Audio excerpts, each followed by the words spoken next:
Sama talaga ng ugali mo, no? Kung ano-ano lumalabas dyan sa bibig mo. Tapos yung kilay mo walang ibang ginawa kundi tumaas.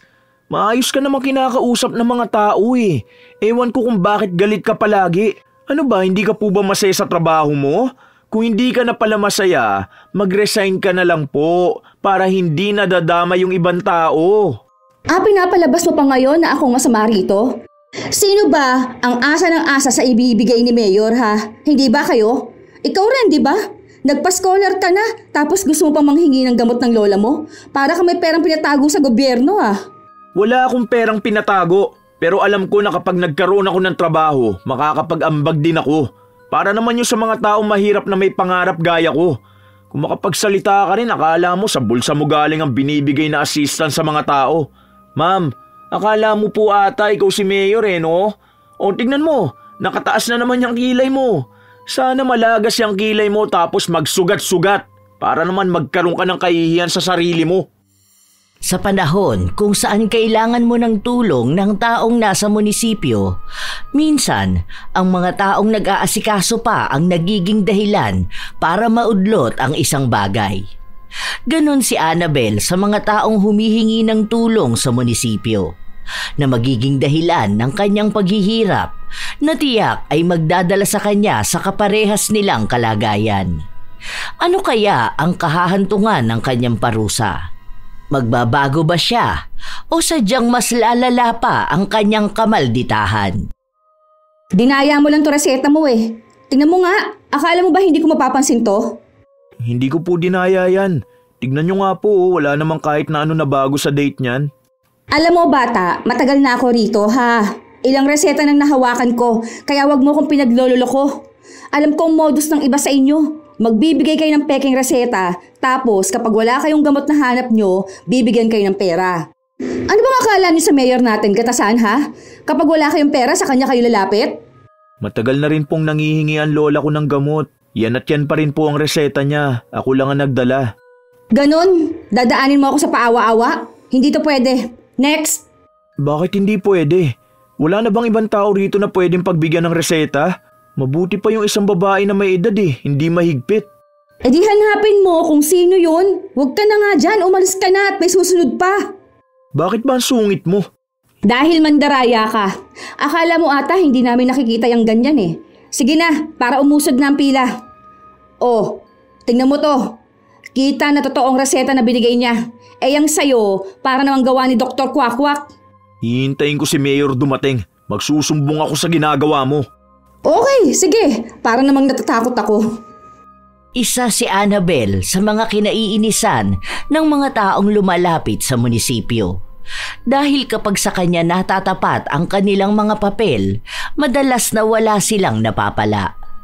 Kapag hindi niya gusto ang dahilan o hindi gusto ang mismong tao, hindi niya inaakyat ang papel at hinahayaan ang hingi ng tao. Halos 4 na taon na siyang nasa munisipyo at maayos naman para sa kanya ang trabaho niyang yun. Wala siyang pakialam kung galit ang mga tao sa kanya dahil iniisip niya na hindi naman sila ang nagpapasahod sa kanya. Ilang araw pa ang lumipas, bumalik na naman ang binata na pinaalis niya nung nakaraan. May dala itong bagong reseta pero hindi sa kanya lumapit kundi kay Merly. Mabilis lang yung napagbigyan ni Merly. Ang bilis mo naman mag-approve nun. Hindi mo naman dinig na maigi kung nandaya siya.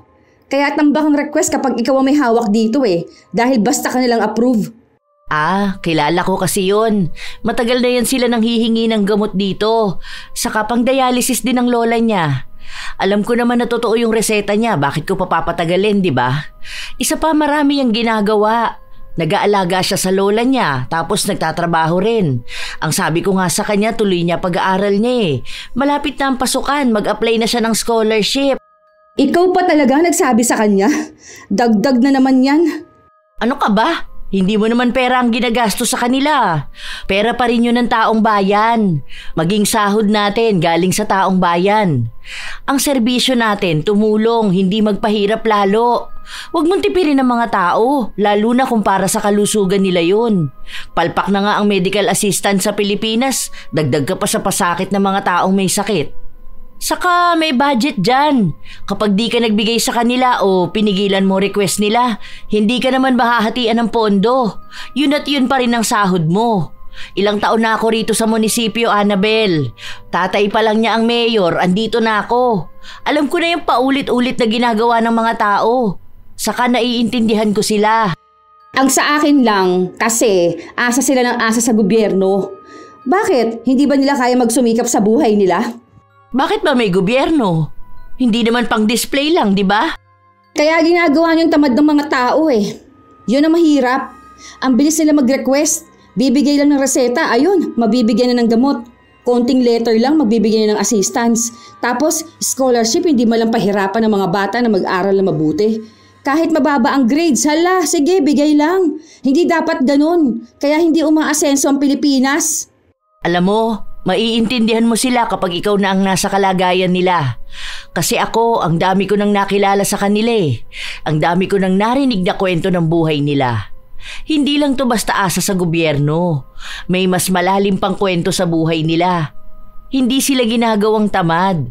Meron talagang dahilan kung bakit kailangan nila ng tulong. Kung lahat ng tao magsasakripisyo na lang at walang dapat tulungan na mamamayan eh, anong silbi ng tax natin? Saan mo gusto mapunta yun? Kung ayaw mong mapunta sa mahihirap, dapat bang mapunta sa bulsa ng mga mayayaman? Gumawa sila ng mas marami pang bagay dito sa Pilipinas. Ayusin nila para bumili sa internet katulad sa Japan at Korea. Hindi yung inuubos ang budget sa mga taong palaasa. Hay nako, matanda na ako para makipagdiskusyonan ng ganito sa'yo. Magkaiba tayo ng henerasyon, kaya alam kong magkaiba tayo ng paniniwala. Pero ito lang ang tandaan mo.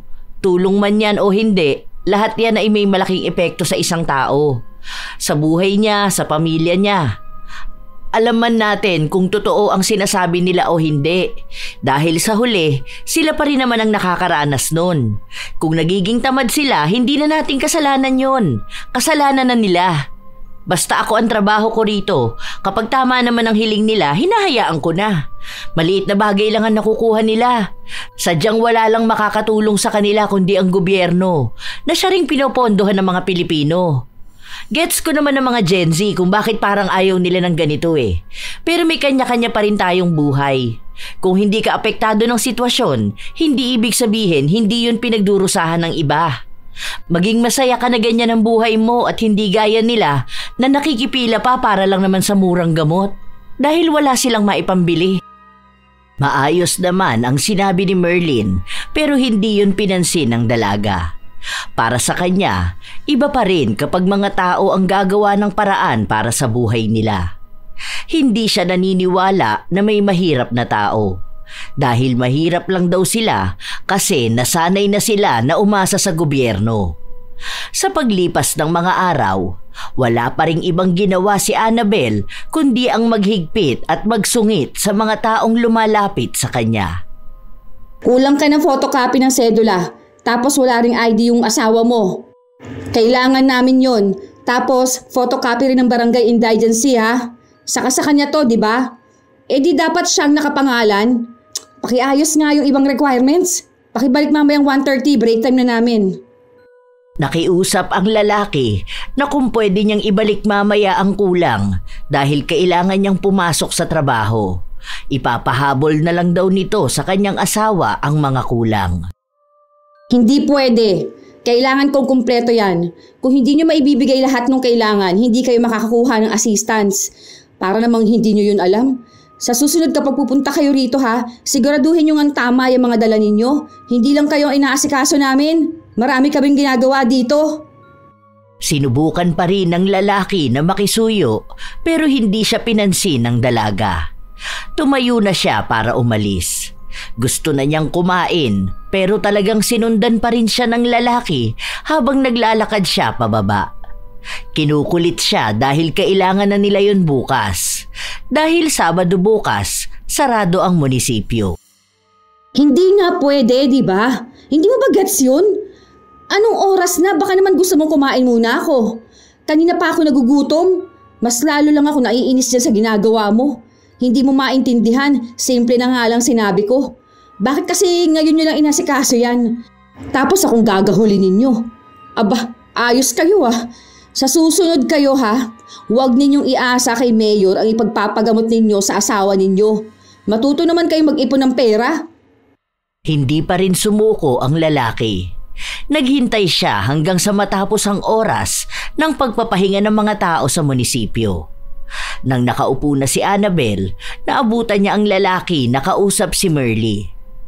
Mukhang tinanggap ng manang ang bigay na papel ng lalaki dahil halos maiyak na ito sa pagpapasalamat sa kanya. Pumasok ka pala, te. Half day lang. Hindi nga sana dahil masakit ang tiyan ko eh. Pero tumawag sa akin si Macy. Sabi niya ang daming araw tao ngayong Friday. Bakit pinabigyan mo yung lalaki na yun? Ang dami niyang kulang na requirements. Kawawa naman. Kailangan ng asawa niya bukas. Alangan naman pabalikin ko pa sa Monday, di ba? Ang tagal pa nun eh. Baka kung ano nang mangyari sa asawa niya. Tapos yung anak nila 2 years old pa lang. Tapos wala siyang maayos na trabaho. Namamasukan lang siya kung saan-saan. Bakit pati yun kailangan pa niyang ikwento? Na parang tayo pang may kasalanan, no? Hindi naman niya sinabi na tayo ang may kasalanan. Nakiusap lang siya sa akin kasi kanina pa nga raw siya. Naghintay lang na matapos ang break time. Hindi pa nga raw siya kumakain. Buti na lang may dala kong tinapay. Bigay sa akin kanina. Ayun, binigay ko na lang sa kanya. Yan ang problema sa mga Pinoy. Masyadong maawain. Kaya lahat na lang dinadaan sa awa kahit hindi na tama ang ginagawa ng iba. Basta umiyak lang sa harapan o kaya makarinig lang ng kwento na aawa na.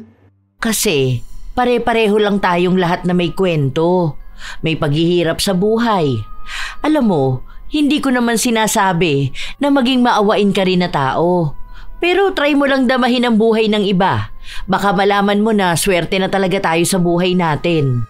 Pinapakinggan ko naman sila. Pero sadyang hindi ko lang gusto yung mga pagpapaawa nila. Hindi naman dapat ganun ang ginagawa. Parang masaya pa sila kapag mababa sila Dapat nga ginagawa nilang dahilan yun para mas lalo nilang pagbutihan ang buhay. Kaso hindi naman Mas lalo lang sila nagpapaawa. Tapos ayun, doon na lang ang buhay nila. Mananatiling mahirap na asa ng asa sa may mga tungkulin.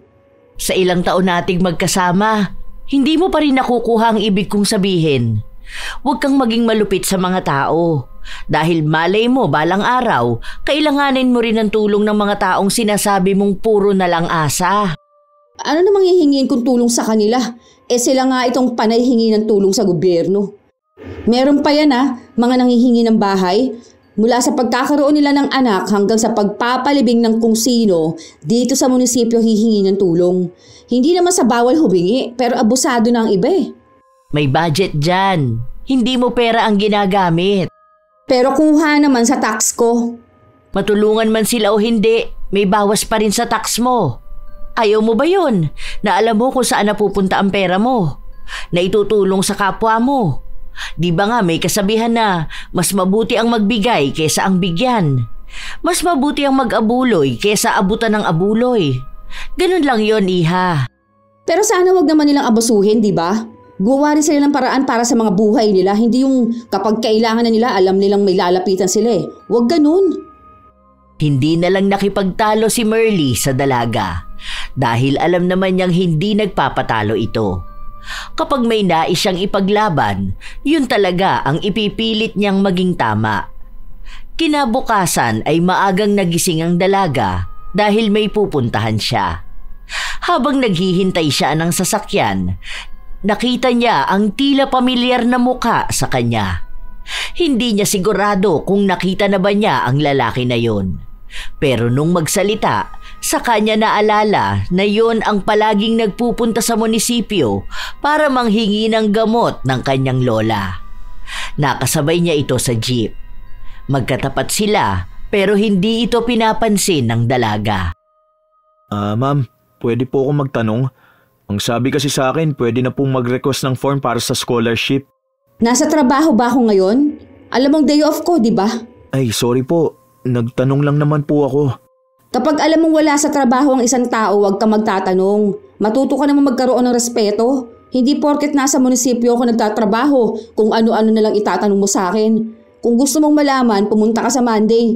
Iba ako kapag nasa trabaho at kapag nasa labas. Opo, sorry po. Napatanong lang ako.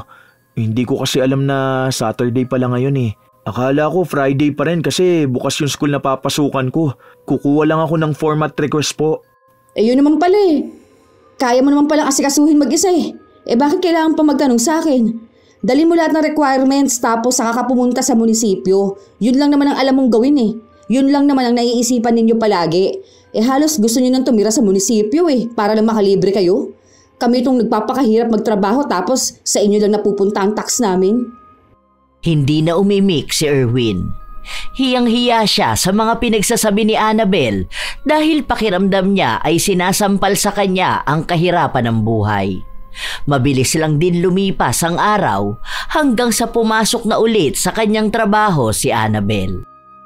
Sus! Mag-flag ceremony pa lang nakaabang na yung mga yan.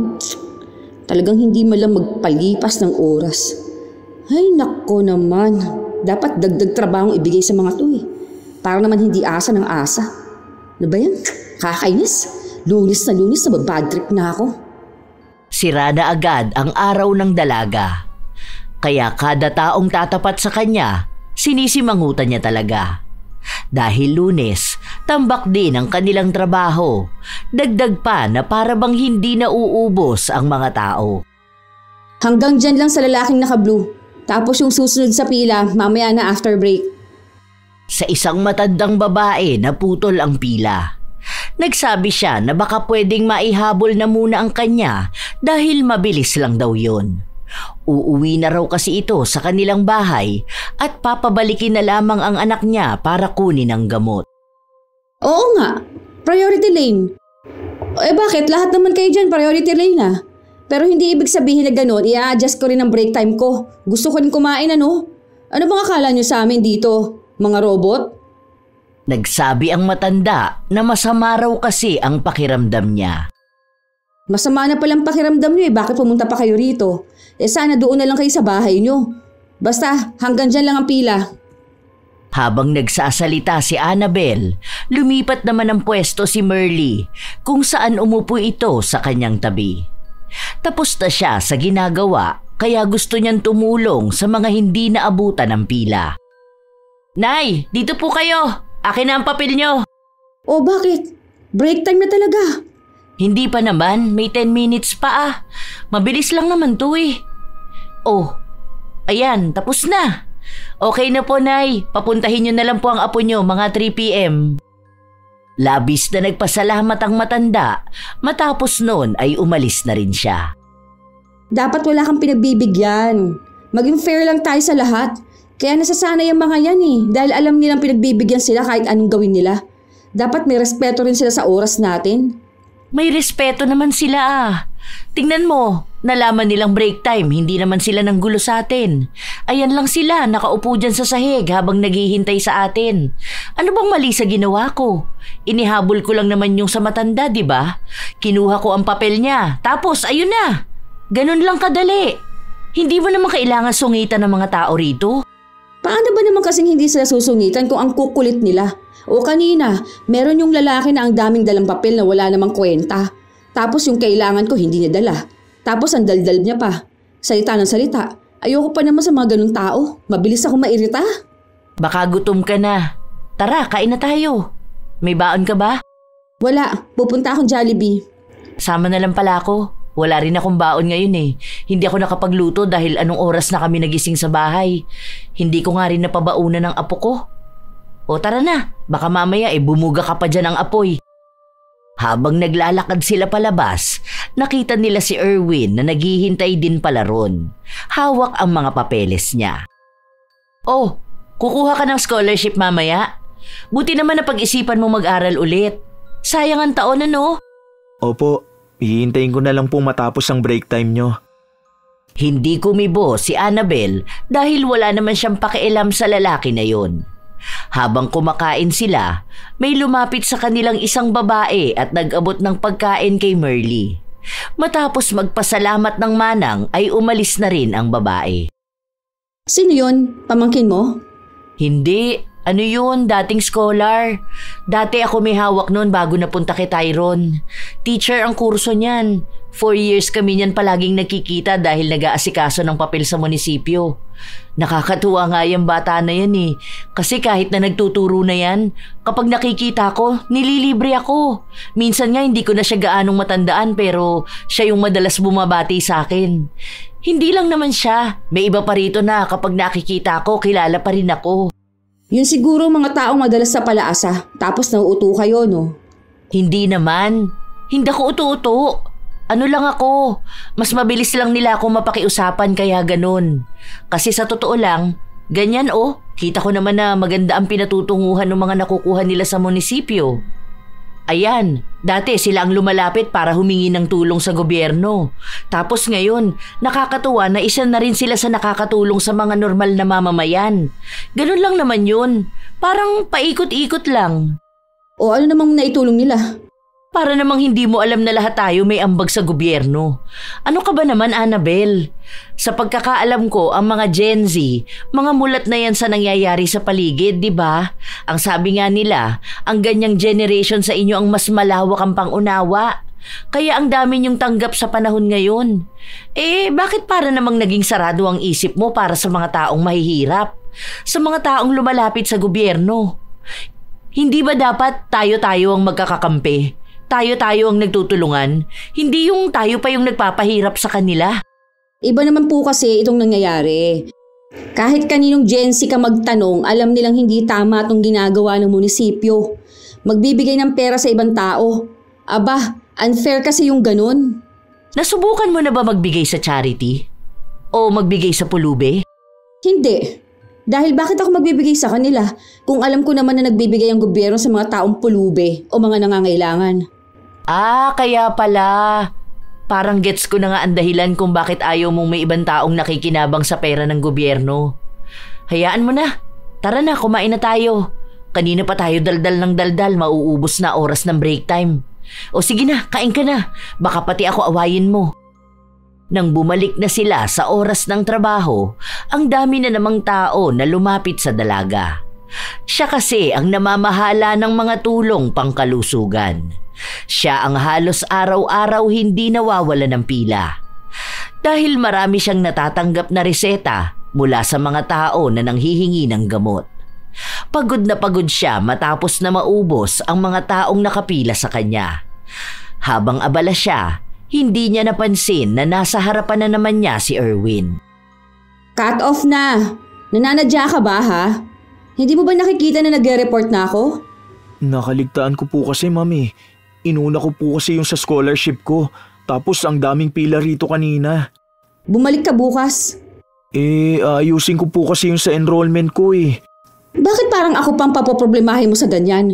Hindi ko na yan tatanggapin. Bahala kang bumalik bukas. Ako pang pahihirapan mo. Pareho lang naman po yun, ma'am. Kasi bukas pa rin naman po ibibigay yung gamot para dun po sa iba. Sige na, ma'am, pasabay na po ako. Kasi po hanggang bukas na lang ang gamot na iinumin ni Lola eh. Wala ka bang pambili niyan? Ang dami ng gastos sa munisipyo dyan sa lola mo ah. Tingnan mo, sa susunod yan ang lalapit mo rito, burial assistance na.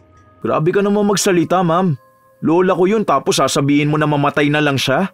Ganon din naman yun. Ano bang bagong aasahan mo? Malamang matanda na yun, tapos may sakit na rin naman, di ba?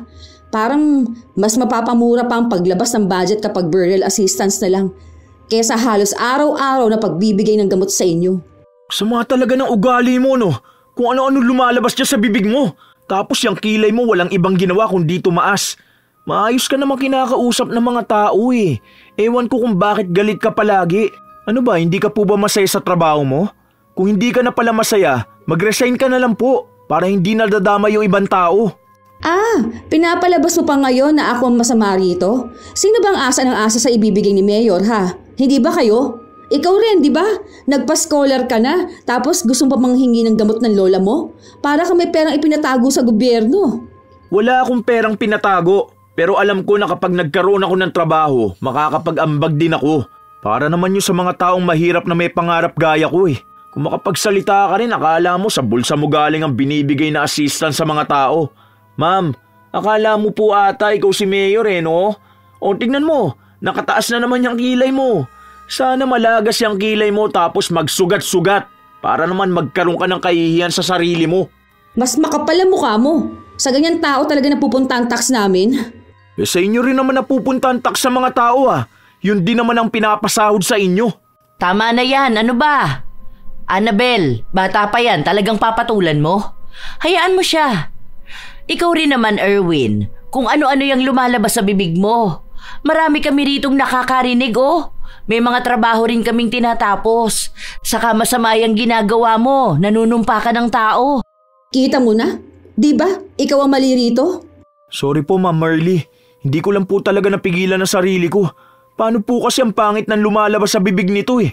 Sabihin mo kamo na wala kang respeto sa mas nakakatanda sa'yo. Annabel, pinagsabihan ka na, di ba? Huwag mo na yung patulan. Wala ka namang mapapala kung papatol ka sa bata. May tinatapos ka pang report. Ikaw naman, Erwin, bukas mo na lang ibalik yan. Agahan mo na lang dito. Bago mo asikasuhin ang dapat mong asikasuhin sa school. Huwag niyo na palalain yung ganyan. Ang dami na nga nangyayari sa Pilipinas, mag-aaway-away pa. Muling humingi ng tawad si Erwin. Pero si Annabel ay nanatiling matigas. Sa katunayan, hindi lang naman si Erwin ang nakaaway ng dalaga. Dahil halos araw-araw may nakakasagutan siya. Hindi lang siya, kundi maging ang iba. Iba-iba rin kasi ang ugali ng mga tao na nagpupunta sa munisipyo para manghingi ng tulong. May iba na mabait, meron namang iba na sadyang masama ang ugali. Lahat yon ay kailangan nilang bigyan ng tulong kahit pa ayaw nila. Kaya ang ginagawa ng dalaga, kapag ayaw niya ang hihingi ng tulong sa kanya, tinatagalan niya ang pagbibigay rito. O kaya ay kung ano-ano pa ang hinihingi niya. Sa ganong paraan na lang siya nakakabawi. May mga kakilala siya o mga nakilala na lang dahil pabalik-balik na nagpupunta sa kanila. Ilang araw pa ang lumipas, paulit-ulit lang ang nangyayari. Dadagsa ang mga tao, may makakaaway siya, may masusungitan, may hindi mabibigyan.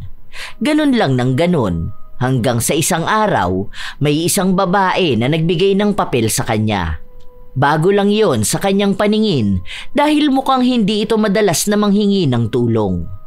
Kilala na kasi ni Annabel ang mga taong pabalik-balik sa kanila. Referral letter to, no?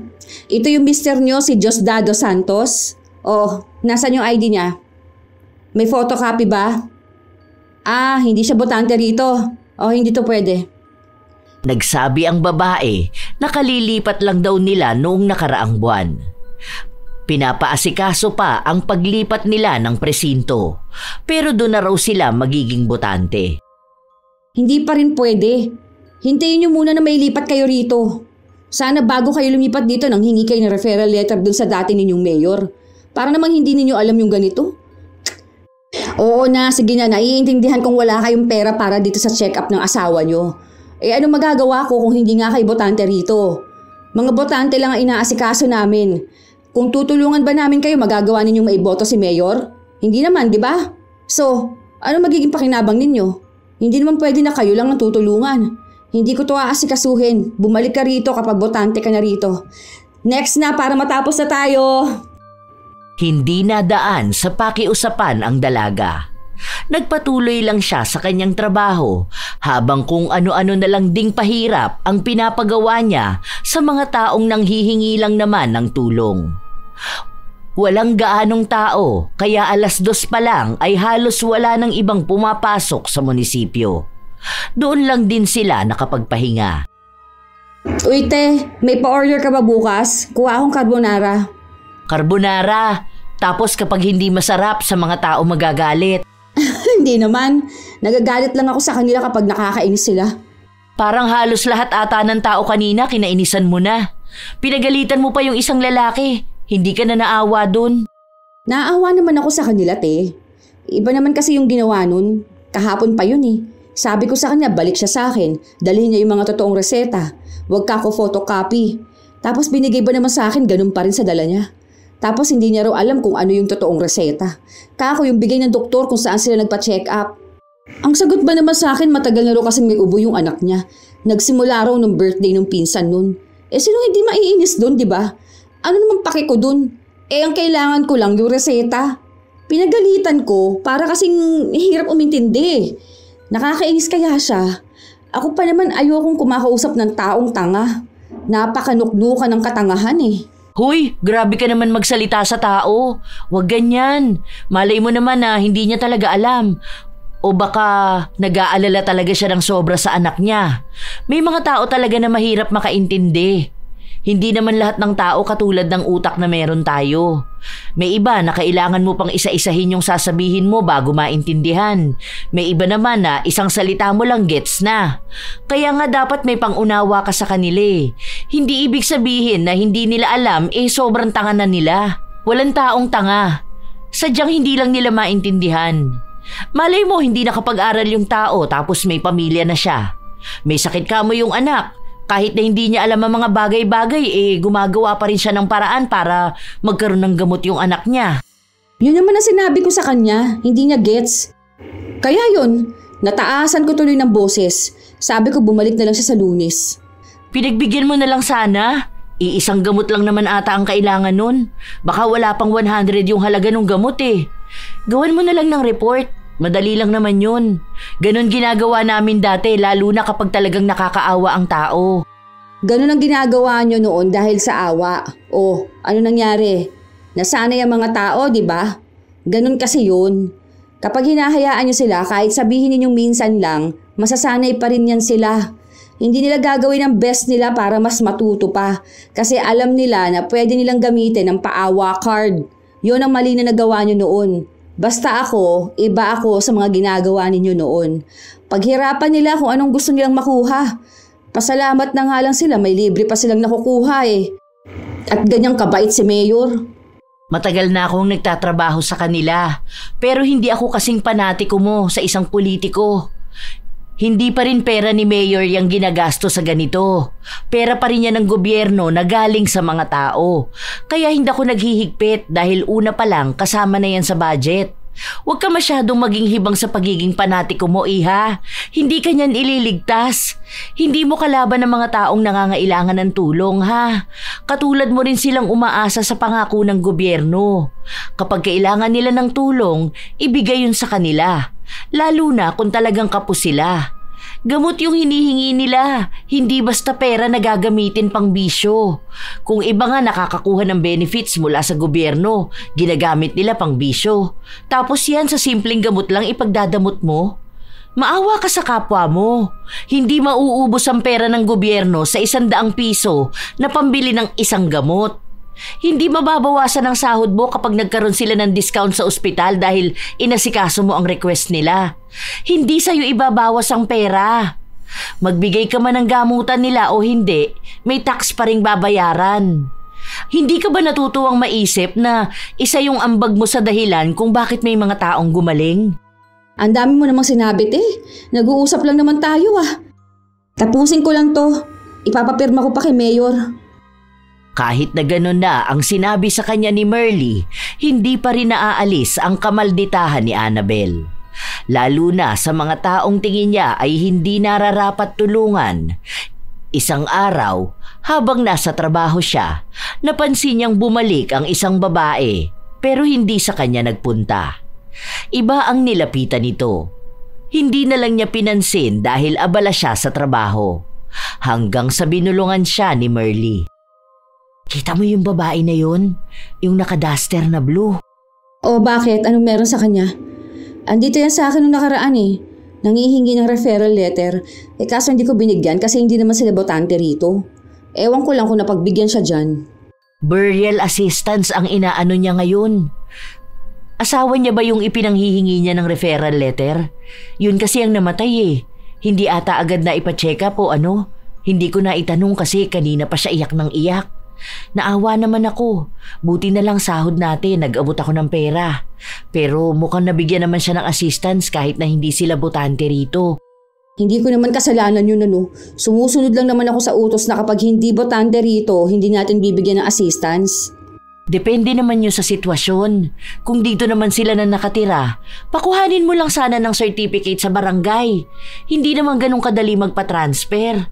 Yung sa certificate, madali lang yun. Kung umaga siya nagpunta sa'yo, pwede na siyang bumalik ng hapon. Mabilis lang naman ang referral letter Andyan din naman palagi si Mayor. Wala na. Ganun talaga ang buhay. Kung namatay ang asawa niya, baka oras na talaga nun. Basta ako, wala akong kasalanan sa mga ganyan. Kung may sakit ang asawa niya, ganun talaga. Saka, dapat may bukod silang pera, hindi yung ang aasahan lang nila yung dito manggagaling sa munisipyo. Wala namang nagsabi na kasalanan mo.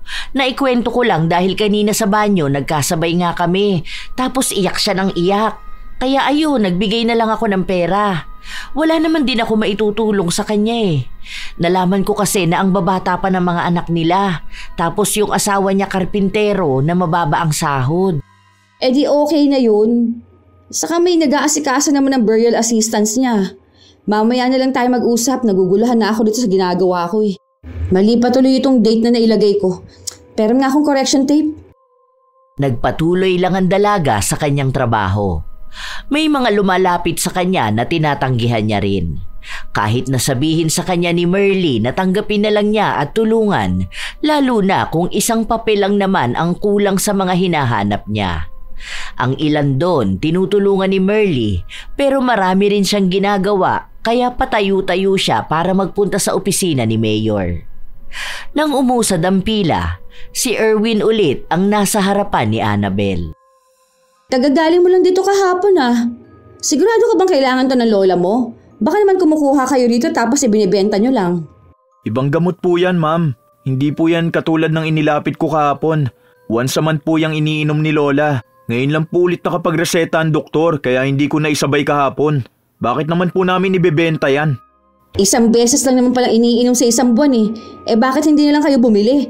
Pati ba naman yung ganito kailangan pang iasa? Sabi naman po kahit na anong gamot basta may reseta libreng maibibigay, di po ba? Si Mayor naman po ang nagsabi nun Hindi na kumibo pa ang dalaga. Tumaas lang ang kanyang kilay at saka siya umirap. Ma'am, maganda pa naman po sana kayo. Kaso parang maaga kayong tatanda dahil palagi kayong nakasimangot.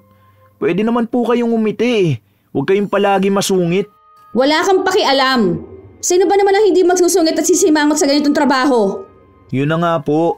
Kung hindi naman po pala kayong masaya dyan sa ginagawa nyo, siguro naman po may iba pa kayong work na mapapasukan, Matalino po kayo, may pinag-aralan. Kaya bakit po kayo nagtitiis sa trabaho na hindi kayo masaya? Hindi ko sinabi na hindi ako masaya. Kung masaya kayo, wag nyo kami simangutan. Kung may problema po kayo sa sarili nyo, wag nyo po kami idamay. Hindi nyo ba nakikita ang mukha ng mga tao rito? Lahat tayo pagod. Lahat may pinagdadaanan. Kung ayaw mo ng ganitong trabaho, wag mo nang idamay ang mga tao na gusto lang naman po ng tulong. Tignan nyo nga po yung iba nyong kasama Hindi naman sila masusungit Oo, may iba dyan na masungit. Pero hindi naman kasing lala mo. Para kasing ayaw mong lumapit kami sa'yo Unang-una, yan ang trabaho mo. Huwag mong questionin ang trabaho ko. Alam kong ginagawa ko. Kung ma-attitude ako, wala na akong magagawa. Sa ganito ako Isa pa, maayos ko naman na paninindigan ang trabaho ko. Kaya sino ka para magsalita ka sa akin ng ganyan? Tapos ka na. May mga nakapila pa, umalis ka na dyan. Matapang ang dalaga dahil alam niyang hindi naman siya ganun kadaling mapapaalis sa trabaho. Wala naman silang mairereklamo sa kanya, maliban sa kanyang ugali. Hindi siya nagkakamali sa ginagawa niya at kahit na anong utos sa kanya ay natatapos niya agad. Isang araw, walang pasok sa trabaho ang dalaga. Napansin niyang may sugat ang kanyang kilay matapos na humapdi yun nang malagyan ng bula ng shampoo. Ow! Ouch! Grabe!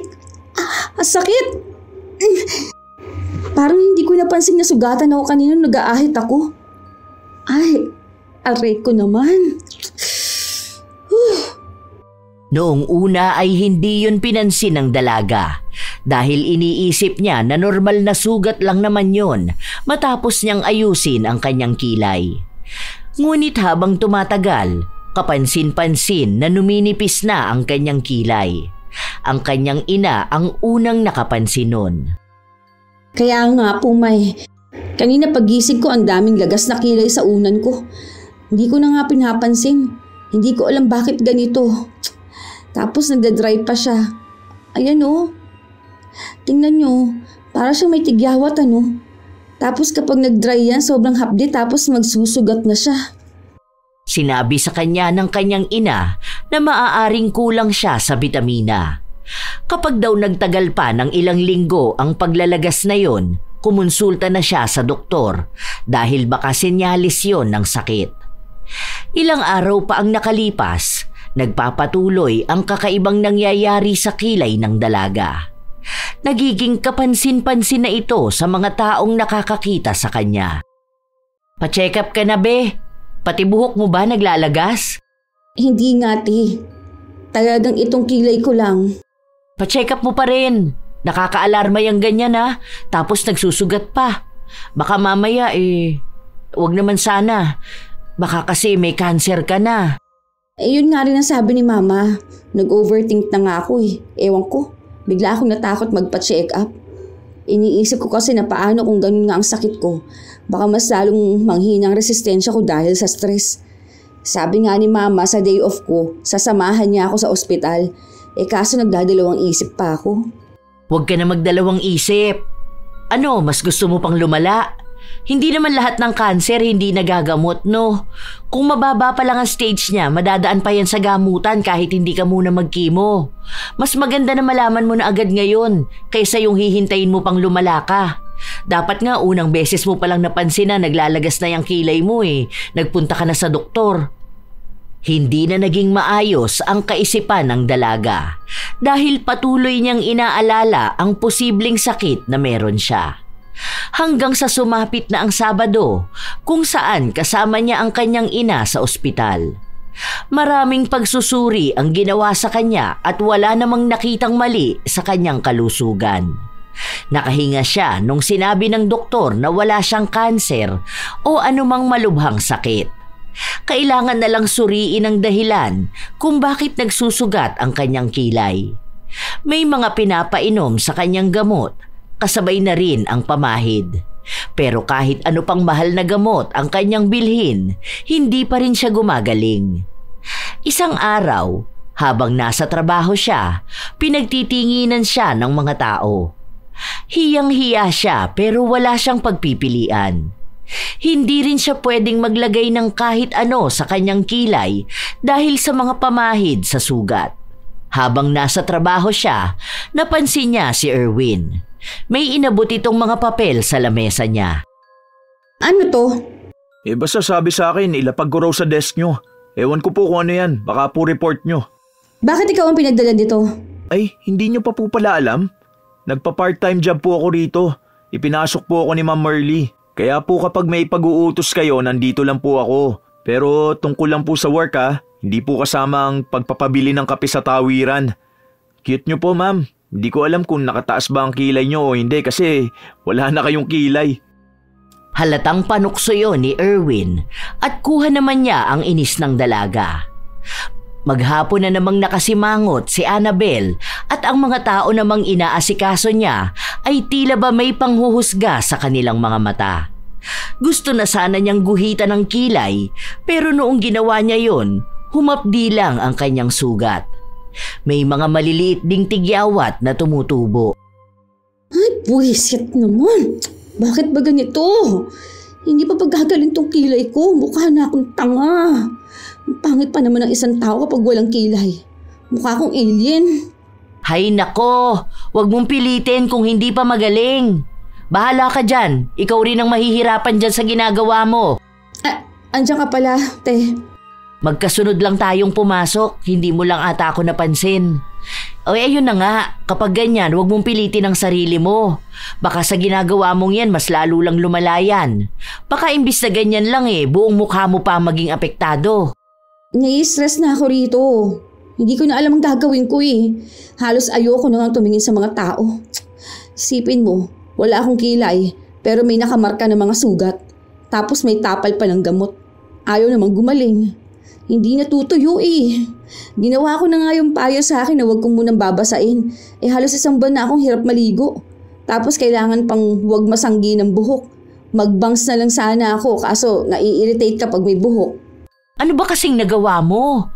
Baka naman may nabati ka. Anong nabati? Parang ano? Yung mga hindi nakikita. Nuno? Ganon? Oo, mga ganun. Wala ba? Baka dyan sa likod madalas ka bang tumambay? Doon sa smoking area, sabi nila parang may engkanto raw doon ah. Doon ata nabati yung dating driver ni Mayor. Hindi naman ako tumatambay dun. Pero nung nakaraan andun ako kasama si Julia. Pero ang tagal na nun eh. Last month pa. Baka lang naman. Try mo kaya magpatawas. Hindi ko lang alam kung saan, pero kay Kuya Kilet sana. Kaso hindi ko alam kung kilala mo yun. Alam mo dun sa school ng elementary, di ba sa likod nun may mga bahay-bahay dun? Yung sa may tulay na kahoy lang? Oo, doon. Tanong mo na lang saan ang bahay ni Kuya Kilet. Magaling yun. Doon ko dinala ang anak ko nung nakasaboy ako eh. Sa kanya naman nagkaroon ng butlig ang katawan niya. Try mo lang. Wala naman sigurong mawawala, no? Depende pala kung naniniwala ka. Naniniwala naman ako sa ganyan, te. Kasi ilang beses na rin ako nabati eh. Tapos ilang beses na rin akong lumapit sa albularyo. Ah, oo. Yun naman pala eh. Baka naman lapitin ka talaga ng mga ganyan. Try mo na para alam mo ang gagawin.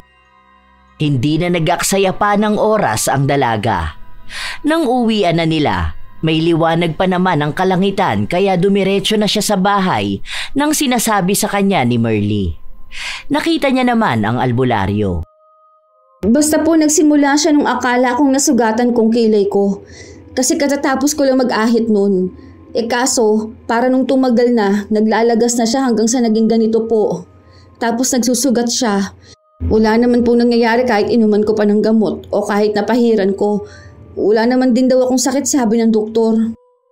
Sinabi lang ng albularyo na susubukan niya. Matapos siyang tawasin, iba naman ang sinabi ng albularyo. Meron daw siyang bit-bit na sumpa. Nakikita niya raw ang bigat ng galit. Maaari daw nakilala niya o hindi ang nanumpa sa kanya. Bit-bit daw nun ang galit din ng ibang mga tao. Tinanong siya kung may nakakaaway ba siya. Wala naman po. Hindi naman ako pala away na tao eh. Baka siguro dahil nagtatrabaho ako sa munisipyo. Dami kasing naiinis sa akin. Hindi ko naman alam kung bakit. Wala po ba akong ibang dapat na gawin? May mga payo sa kanya pero hindi naman niya kayang sundin lahat. Lalo na't kasama doon ang paghingi niya ng tawad sa taong nagawa niya ng masama. Hindi naman daw siya maisusumpa kung wala siyang kasalanan. Yun ang hindi niya ginawa dahil para sa kanya wala siyang mali na nagawa. Kung galit ang tao na yun sa kanya dahil sa kanyang trabaho, hindi niya kailanman aakuin ang responsibilidad para humingi ng tawad. Ilang araw pa ang lumipas, walang nagbabago sa kanyang itsura, maging sa kanyang pag-uugali. Authorization letter at ID. Yun lang naman ang hinihingi ko ah. Hindi mo ba yun naiintindihan? Hindi ko ipapapirma kay Mayor to. Kulang-kulang ang binibigay mo sa akin eh. Ang dami kong trabaho ngayon ha. Matapang ang babae na nakaharap niya. Sinabi nito na galing na raw siya kahapon at wala naman siyang hiningi na ganon. Ano pa raw bang kailangan ni Annabel at bakit kailangan pa siyang pabalik-balikin? Ayoko makipagtalo. Next! Hindi umalis sa harapan niya ang babae. Pinipilit nitong kumpleto naman ang papel na naibigay niya. Naroon maging bill sa ospital at ang certificate galing sa doktor. Yun lang naman daw ang mahalagang kailangan. Kung ano-ano pang hinahanap ni Annabel na walang kwentang mga bagay. Paano naging walang kwentang bagay yan? Aba, Manang, huwag mo ko mamalditahan ha. Baka nakakalimutan mo nang hihingi ka lang ng tulong sa munisipyo. Bumuelta rin sa kanya ang babae at nilait ang pisikal niyang itsura. Sinabi sa kanya na hindi na nga siya maganda, nadamay pa pati ang kanyang ugali. Dahil doon ay nagalit din ang dalaga at nagkasagutan sila. Pero hindi niya maipaglaban ang sarili kapag sinasabihan siyang mukhang taga-ibang planeta dahil wala siyang kilay. Sinabi rin sa kanya na kaya nagsusugat ang kanyang kilay dahil dugyot siya o dahil masama ang kanyang ugali. Habang nakikipagsagutan siya, biglang humapdi ang kanyang sugat. Ramdam niyang nagdugo yun kaya napatakbo siya sa banyo. Matagal din siya sa loob dahil halos mamilipit siya sa sakit na kanyang nararamdaman. Nung makalabas siya, nahati na ang pila at hawak na ni Merly ang iba. Umuwi ka na kaya muna. Magpaalam ka na lang. Ang sakit nga, ate. Hindi ko alam kung ano ba tong nangyayari sa akin. Galing na ako dun sa albularyo. Ang sabi niya sa akin may sumpa raw ako. Hindi naman ako naniniwala dun. Tapos gusto niya na ako pang mag-sorry sa tao na yun eh. Hindi ba ako na nga ang nasasaktan? Baka naman kasi may nagawang ka ng masama. Hindi ko matandaan. Ay teka, mas matalas pa ata ang memorya ko sa'yo. Parang nagkaroon ata kayo ng alitan ni Erwin noon, di ba? Inalala ng dalaga kung ano ba ang nangyari. Hanggang sa doon na niya napagtanto na parang isinumpa siya nito. Kaya inis na inis siya at sa halip na makita ang mali niyang nagawa, isinisi niya pa kay Erwin ang dahilan ng pagdurusa niya. Natapos naman ng dalaga ang buo niyang araw sa trabaho. Noong pauwi na siya, sadyang inabangan niya si Erwin. Ako talagang inaabangan mo, ha? Bakit? Dahil ikaw ang may kagagawan kung bakit ako nagkaganito. Siguro may sa demonyo ka. Ha? Uy, masama yung pagbibintang ng ganyan, ha? Ano na namang ginawa ko sa'yo? Hindi na nga kita kinakausap eh. Itong nangyayari sa akin, bunga to ng panunumpa mo sa akin. O ano, masaya ka na ba ngayong ganito na ang nangyayari sa akin? Ang kapal naman ng mukha mo kung ako pang dapat na humingi ng tawad sa'yo. Ma'am, sa totoo lang hindi ko alam kung ano yung ibinibintang mo sa akin. Ang natatandaan ko, hiniling ko na sana malagas ang kilay mo dahil sobrang sungit mo at maldita ka. Palagi ba naman nakataas yung kilay mo eh? Saka hindi ko naman alam kung magkakatotoo yun eh. Ang sa akin lang, inis na inis kasi ko sa'yo. Hindi lang naman akong galit sa'yo ah. Baka mamaya ibang sumumpa sa'yo. Alam kong ikaw lang ang sumumpa sa akin. Ano bang problema mo? Matagal ko na pong nasabi sa'yo kung anong problema ko sa'yo. Yun na lang yun, wala nang iba. Baka kaya nga nangyayari yan sa'yo dahil ang dami na ring taong naiinis dyan sa kilay mo. Paano kahit na matino kang kausapin, ang ginagawa mo, tinataasan mo lang ng kilay. Hindi naman tama yung ganun eh. Naiintindihan ko naman yung trabaho mo saka yung paghihigpit mo. Dahil oo nga naman para maging maayos ang lahat. Para sumunod sila. Pero minsan kasi sobra ka na eh. Wala ka man lang katiting na konsiderasyon sa ibang tao. Akala ko ba naiintindihan mo ang trabaho ko? Bakit ngayon? Babanatan mo ako ng ganyang konsiderasyon na yan. Hindi naman talaga lahat ng tao deserve na matulungan ng gobyerno ah. Saka ginagawa ko lang kung anong dapat kong gawin. Alam mo ma'am, kaya siguro hindi ka gumagaling no? Kasi hanggang ngayon hindi mo pa rin gets kung anong mali mo. Dapat nga ikaw ang unang makakaintindi sa mga tao eh. Dahil nasa posisyon ka pa rin naman na higit sa kanila. Ako, utusan ako dyan, bago lang din ako. Pero naririnig at nakikita kong paghihirap ng iba. Oo, sabihin na natin na nanghihingi lang sila ng tulong. Pero yung tulong na yon malaking bagay na para sa kanila. Isipin mo wala silang pambayad sa ospital. Hihingi ng tulong sa munisipyo.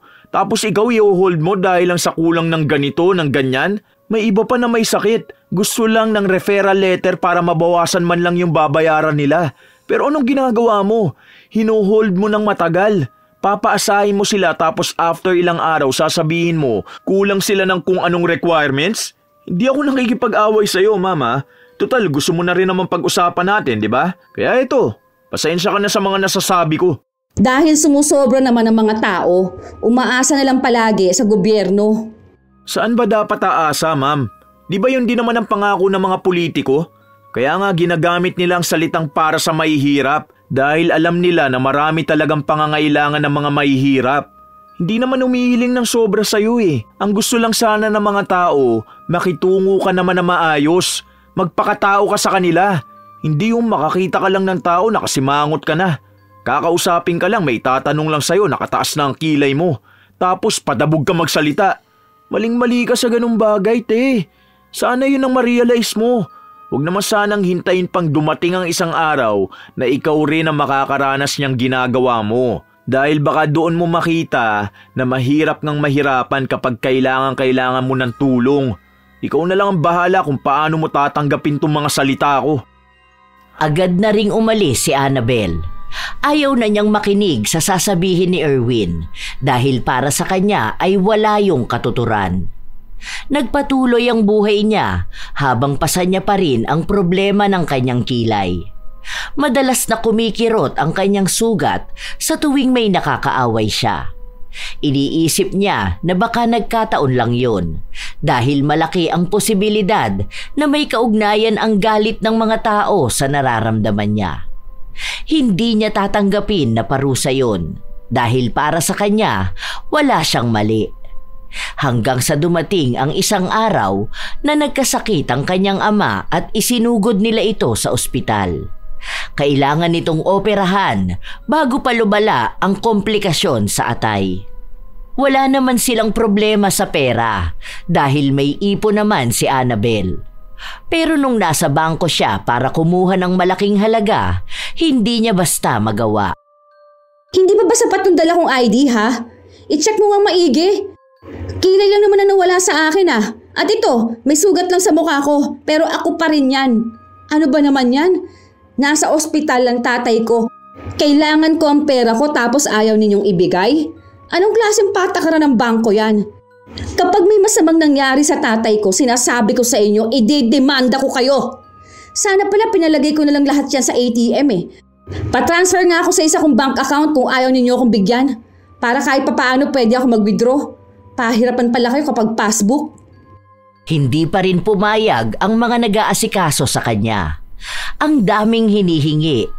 Maging ang record niya sa ospital, pati ang ibang papeles na kailangan pang dumaan sa abogado.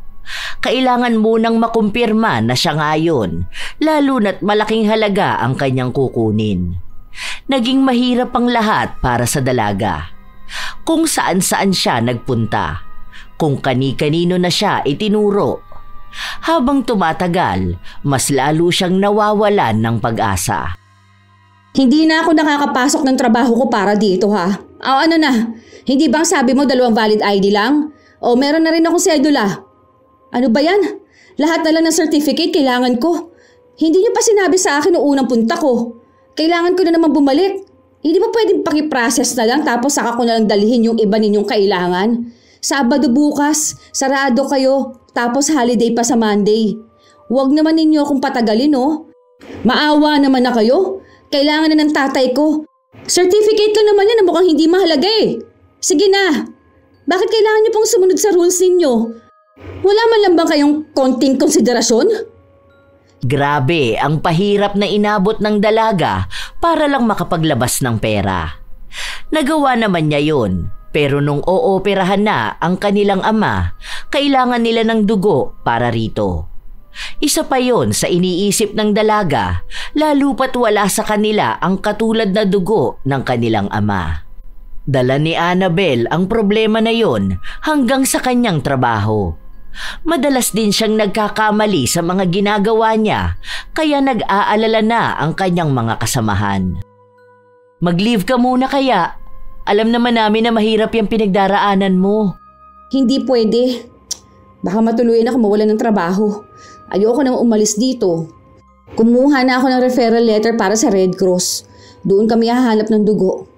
Nakaka-stress pala to. Ang daming kailangan. Kung ano-ano hinahanap sa akin eh. Tapos yung isa ko pang nakausap sa Red Cross ang sungit. Pwede naman niyang kausapin na maayos si mama. Hindi yung ganun siya parang nakakabastos. Kaya nga kami lumapit dahil kailangan namin ng tulong. Dama mo na rin ba yung nararamdaman ng mga lumalapit sa'yo? Tapos ang dami mong hinihingi? Iba naman yun sa ginagawa ko. Magkaiba lang kayo ng sitwasyon at pangangailangan, pero iisa lang yung hirap nyo. Hindi ko naman sinasabi na baka tama yung nararanasan mo dahil mahirap yung pinagdaraanan nyo sa paghahanap ng dugo para sa tatay mo. Pero siguro, tingnan mo na rin yung nararanasan mo bilang nararanasan din ng ibang tao sa ganitong ginagawa mo. Wala, try mo lang. Pero syempre, ikaw pa rin naman ang magkakaroon ng pagdidesisyon eh. Kumbaga, yung hirap nila para makahingi ng tulong, kaparehas mo rin ang hirap para makahingi ng kaparehas na dugo ng tatay mo. Dati, kapag pinagsasabihan siya ng ganun, hindi siya naaapektuhan. Pero sa mga panahon na nararanasan na nga niya ang hirap ng paghahanap ng tulong sa iba, doon niya napagtanto na tunay ngang naging malupit siya sa mga tao. Ang akala niya kasi, basta may maayos siyang trabaho at may pera siya, hindi na niya kailangan pang humingi ng tulong sa iba. Darating din pala siya sa punto ng kanyang buhay na matutulad siya sa iba. Ang pagpapahirap na ginawa niya sa mga taong nangangailangan ay siya ring pagpapahirap na ginagawa sa kanya ng iba. Nagagalit siya sa mga masusungit na nag-aasikaso ng papel para sa paghahanap ng dugo, pero hindi niya nakita na ganun din siya sa ibang tao naman. Doon niya tinanggap ang kanyang pagkakamali. Isa rin sa naiisip niya, marahil ay dahil na rin sa pisikal niyang anyo, kaya walang gumagalang sa kanya. Pero wala na sa kanya ang kanyang itsura dahil ang pinakamabigat niyang pasanin ay ang problema ng kanyang ama. Naaawa na siya rito, kaya kahit na anong pamamahiya ng mga nilalapitan niya, gumagawa pa rin siya ng paraan para makakuha ng dugo. Kahit may pera siya, hindi yun naging sapat para makakita agad. Lalo na't nalaman niyang 1% lang ng populasyon ng Pilipinas ang merong ganong dugo katulad sa kanyang ama. Kahit na nais niyang sumuko, pinipilit niya pa ring manalig hanggang sa tuluyan silang nakakita ng magbibigay ng dugo. Malaking pasalamat ng dalaga dahil maililigtas na ang buhay ng kanyang ama. Hay, salamat naman. Sana maging maayos na talaga ang tatay mo. Kaya nga, te. Nakahinga na rin ako ng maluwag. Alam mo ba, grabe yung stress ko. Umiiyak din ako gabi-gabi kasi feeling ko wala na talagang pag-asa eh. Hindi nga ako makatulog, pati makakain ng mga panahon na naghahanap kami ng dugo. Palagi ako nag-aabang kung may tatawag ba sa akin. Ay, kapag nag-follow up naman ako, minsan ang susungit ng nakakausap ko. Grabe yung ganito ano. Ang tagal na nilang magbigay ng update. Tapos kapag tumawag sila, hahanapan ka pa lang kung ano-anong requirements. Alam ko na sasabihin mo, ganun sa gawain ko. Hindi na sa akin ang galing yon. Sa ganitong sitwasyon talaga marirealize ang maling nagawa at maling pag-uugali ano. Yung akala ko nasa katwiran na ako at nasa lugar para magmaldita. Tapos biglang baliktad ng mundo. Ako na ngayon na minamalditahan nila. Nakakainis pala yung ganitong ugali sa akin. Natatawa na lang ang dalaga sa kanyang naging ugali noon. Kaya ang pangako niya ay magbabago na siya. Hindi naman niya tinalikuran ang salita na yon dahil nung pumasok siya kinabukasan, maganda ang ngiti sa kanyang labi. Nakasalubong niya pa si Erwin. Good morning, Erwin! Ha? Anong good morning? Ayos ka lang? Oo, good morning lang naman sinabi ko. Good luck pala sa exam mo mamaya.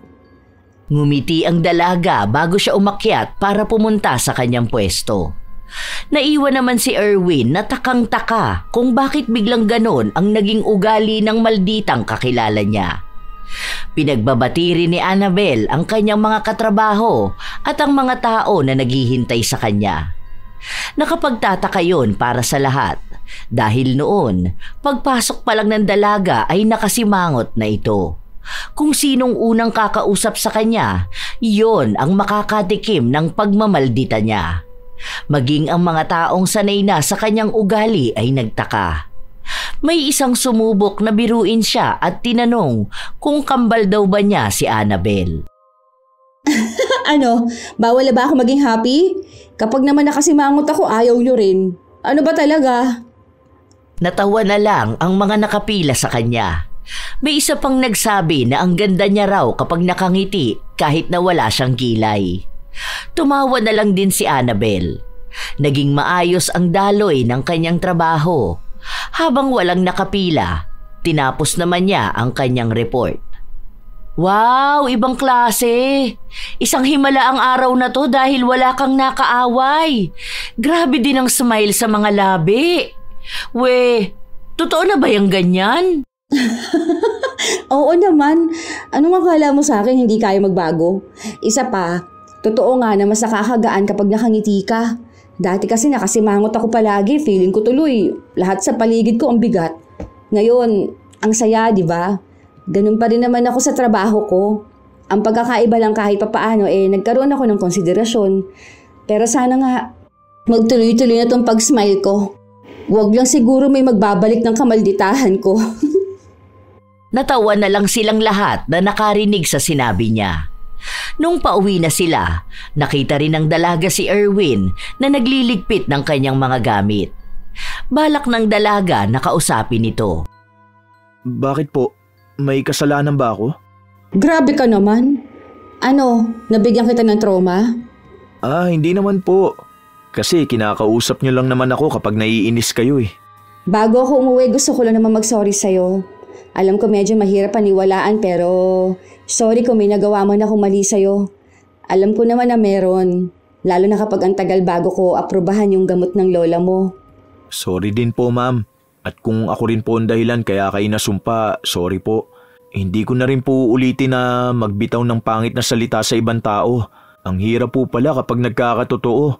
Pero masaya na rin po ako na may pagbabago sa inyo. Oo nga, medyo mahirap pala. Pero okay naman. Ang mahalaga po sa ganyan, ma'am, sinusubukan nyo. Okay na po tayo. Para lagi lang tayong happy dito sa work, ma'am. Naging maayos ang kanilang patawaran.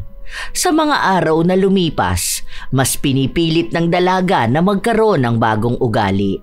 Kung saan maging siya ay makikinabang at ang mga tao sa kanyang paligid. Nakakaya niya naman ito, pero bilang isa rin siyang tao na may emosyon, minsan ay hindi niya napipigilan ang magmaldita. Pero sa pagkakataon na yon ay nasa lugar naman na. Hindi na basta na lang siya nagagalit sa mga tao. Kapag naman may nakakaalitan siya, hindi natatapos ang araw na hindi sila nagkakaayos. Sa pagbabago niya, hindi niya namalayan na nagiging maayos na rin ang sugat sa kanyang kilay. Natuyo na ang matagal niyang problema, pero hindi niya sigurado kung tutubo pa ba ang buhok. Ang nagagawa na lang niya sa ngayon ay ang guhitan nito. Kumpara naman sa dati, mas maganda na ang ganoong kalagayan dahil wala na ring sumasakit sa kanya. Wow, nice one, ma'am. Ang ganda niyo po ngayon ah. Ay, ngayon lang? Ay na naman ang kilay niyo. Tumataas na naman oh. Ang galing no, naitataas ko na ulit. Ganito na ako magmamaldita. Pero hindi na po kayo ganong nakakatakot. Panay na kayo smile eh. Kaya naging mas bata na kayo. Kamukha nyo na si Julia Montes. At talagang dinaan mo pa ako sa ganyan ha? Akin na nga yung reseta ng lola mo. May nalalaman ka pang Julia Montes dyan. Nagtawanan na lang sila sa ganoong biruan. Dahil sa naging pagbabago ni Annabel, naging malapit na rin sa kanya ang mga tao. Doon na rin niya lubos na nauunawaan ang palaging sinasabi sa kanya ni Merly. Nakita niya at nalaman niya ang iba't ibang kwento ng bawat tao. Nalaman na rin niya na hindi lahat ng lumalapit sa kanya ay nananamantala sa gobyerno dahil tunay na may pangangailangan silang dapat mas lalo ring tugunan ng mga taong nakaupo. Doon ay mas lalo pang lumawak ang kanyang pangunawa. Hindi lang sa bawat sitwasyon, kundi pati na rin sa kanyang sarili. Tunay na masaya na magkaroon ng talino at damdamin sa mga taong nakapaligid. Batid naman natin na marami sa mga taong nagtatrabaho sa gobyerno ang may kakaibang ugali. Hindi man lahat, ngunit hindi ito mawawala. May mga opisyal na tila ba nawalan na ng malasakit at may ilan namang parang nakakalimutan kung bakit sila naroon sa pwesto, para maglingkod. Kapag lumapit ang isang mahirap na mamamayan, dala ang pagod at pag-asa, kadalasan ay nasasalubong pa ng masungit na boses o malamig na pakikitungo. Parang nakakalimutan ng iba na ang bawat taong pumipila sa harap nila ay may dinadala ring bigat, kasama na rito ang gutom, pagod o sakit na mas mabigat pa kaysa sa init ng araw o haba ng pila. May mga empleyado sa munisipyo o opisina ng gobyerno na marunong pa ring umunawa. Ngunit hindi maikakaila na may mga iba ring tila nakalimutan ang tunay na layunin ng serbisyo publiko. Sa halip na magbigay gabay, ay mas nakakadagdag pa sa pahirap ng mamamayan. May mga panahong maririnig na sinisigawan ng mga taong humihingi lang ng tulong o pinapabalik-balik na parang wala silang sariling problema o oras. Ang iba ay nagmamaganda o nagmamayabang dahil hawak nila ang kapangyarihan na magdesisyon kung tutulungan o hindi ang lumalapit. Ngunit sana'y maalala rin nilang pare-pareho lang din namang mga tao. Walang mas mataas o mas mababa pagdating sa pangangailangan. Ang isang taong humihingi ng tulong ay hindi kahinaan kundi katapangan dahil marunong siyang umamin na kailangan niya ng tulong. Hindi na kailangan pang magmakaawa o malaman ang buong kwento bago tumulong at magbigay ng simpatsya sa isang tao. Dahil minsan, hindi pera o tulong lang ang pinakakailangan nila, kundi kabaitan at pag-unawa. Tunay naman ding hindi madali ang magtrabaho sa gobyerno. Maraming sakripisyo, may mga tao ring sadyang pasaway. Pero kung tuluyang mawawala ang malasakit, ano pa ang silbi ng sistemang ipinagmamalaki na para sa bayan at para sa mga kapwa Pilipino? Dahil ang gobyerno ay itinayo hindi lang para mamahala, kundi para maglingkod. Para maging tulay sa pagitan ng mahirap at pag-asa, ng pangarap at realidad. Ang mga buwis at paghihirap ng mamamayan ay hindi dapat masayang sa malamig na serbisyo at matabang na tugon. Naway magsilbi itong paalala para sa mga taong nagtatrabaho sa isang posisyong kayang humawak ng tulong sa ibang tao. Huwag sana itong abusuhin. Huwag gawing dahilan para magkaroon ng masama at pangit na pag-uugali. Ang gobyerno ay simbolo ng tulong at pagkakaisa. Kapag ipinakita ng mga lingkod bayan ang malasakit at kabaitan, doon lang masasabi na hindi nasasayang ang buwis, ang pawis at ang paghihirap ng mga mamamayan. Tandaan na lamang natin na ang tunay na serbisyo ay hindi nasusukat sa pwesto o sa kapangyarihan, kundi sa kabutihan ng puso. Kung magpapakita ka ng malasakit, hindi lang buhay ng iba ang gumagaan, kundi pati sarili mong konsensya. Marahil halos lahat sa atin ay may karanasan sa mga tao sa munisipyo na hindi kaaya-aya ang pag-uugali. Kayo ba mga apo, ano ang inyong karanasan sa mga taong maldita o masungit na nasa munisipyo? Ibahagi nyo naman yan kasabay ang inyong opinyon tungkol sa ating bagong kwento. Shout out sa ilan sa mga masusugid na tagapakinig ng mga istorya ni Lola Telak.